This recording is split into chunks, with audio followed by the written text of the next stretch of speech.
100% कर्ज वसुली करणाऱ्या पतसंस्थांचा देवनीत गौरव. जिल्हा मध्यवर्ती सहकारी बँकेच्या तालुका शाखेत सत्कार समारंभ आणि वार्षिक सर्वसाधारण सभा उत्साहात. जिल्हा मध्यवर्ती सहकारी बँकेच्या निवडणुकीच्या उमेदवारीसाठी पूर्वतयारी. जिल्हा मध्यवर्ती सहकारी बँक तालुका शाखा देवणी बुद्रुक येथे वसुली हंगाम 2025-26 मध्ये बँक स्तरावर 100% कर्ज वसुली करणाऱ्या पतसंस्था त्यांचे चेअरमॅन यांचा सत्कार समारंभ तसेच सन 2025-26 ची वार्षिक सर्वसाधारण सभा उत्साहात पार पडली.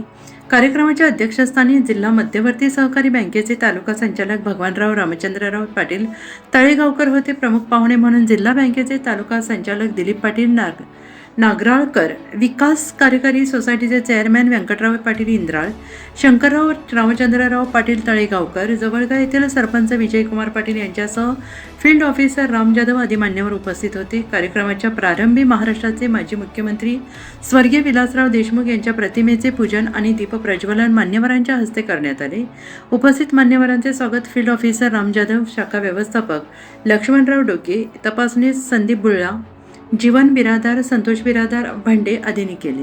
या कार्यक्रमाचे प्रास्ताविक जीवन बिरादार यांनी केले. जिल्हा बँकेचे संचालक दिलीप पाटील नागराळकर यांनी जिल्हा बँकेच्या कर्ज वितरण आणि वसुलीबाबत मार्गदर्शन केले. तर अध्यक्षीय भाषणात भगवानराव रामचंद्र पाटील तळेगावकर यांनी जिल्हा बँकेची बिगर शेती सहकारी कर्जे, बँकेची धोरणे, त्यांची प्रभावी अंमलबजावणी याबाबत सविस्तर मार्गदर्शन केले.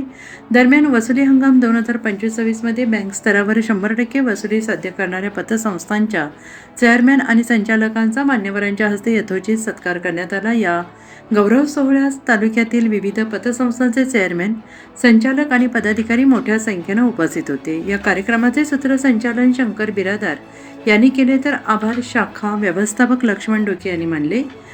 कार्यक्रमाच्या निमित्ताने सहकार क्षेत्रातील उल्लेखनीय कामगिरी करणाऱ्या पतसंस्थांचा गौरव करण्यात आल्याने उपस्थितांमध्ये उत्साहाचं वातावरण होतं. विस्तार न्यूज महाराष्ट्रासाठी संपादक अजिज सौदागर. चालू घडामोडी पाहण्यासाठी विस्तार न्यूज पाहत रहा. धन्यवाद.